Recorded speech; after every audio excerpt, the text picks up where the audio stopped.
ছবিটি দেখে আপনার সাধারণ মনে হতে পারে, এই ছবিটা মোটেও কিন্তু সাধারণ নয়। আর এই ছবিটির পিছনে একটা ভয়ঙ্কর রহস্যময় কাহিনী লুকিয়ে আছে। তাহলে দেরি না করে চলুন দেখে নেওয়া যাক।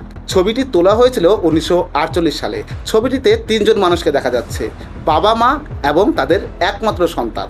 আশ্চর্যের বিষয় হলো এই ছবিটি তোলার ঠিক 1 ঘন্টা পর ওই বাচ্চা মেয়েটি মারা যায়।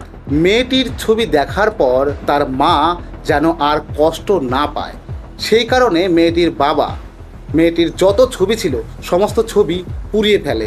এই ঘটনার ঠিক 1 সপ্তাহ পর ওই মেয়েটির আরও বেশ কিছু ছবি মেয়েটির বাবা বাড়ির মধ্যে কুড়িয়ে পায়। মেয়েটির বাবা সব ছবি এক জায়গায় করে আবার ছবিগুলো পুড়িয়ে ফেলে।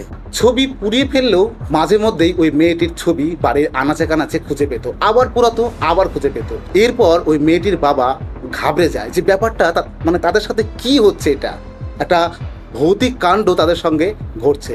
এই কথা ভেবে মেয়েটির বাবা এবং মা সেই বাড়ি ছেড়ে দেয়। এরপর তারা একটা ভাড়া বাড়িতে বসবাস করা শুরু করে দেয়। ওই দম্পতির সবসময় মনে হচ্ছিল যেন তাদের মেয়ের অতিপ্ত আত্মাই হয়তো এই সমস্ত কর্মকাণ্ডগুলো করছে। নতুন ভাড়া বাড়িতে কিছুদিন থাকার পর মেয়েটির বাবা মা বিছানার উপরে একটা চিঠি পায়। চিঠিতে যা লেখা ছিল সেটা পড়ার পর মেয়েটির বাবা মা প্রচণ্ড পরিমাণে ঘাবড়ে যায়। চিঠিতে লেখা ছিল, বাবা এবং মা, কেন তোমরা আমাকে ছেড়ে চলে গেলে? তোমাদেরকে আমি প্রচুর পরিমাণে মিস করছি। তোমরা তাড়াতাড়ি চলে এসো।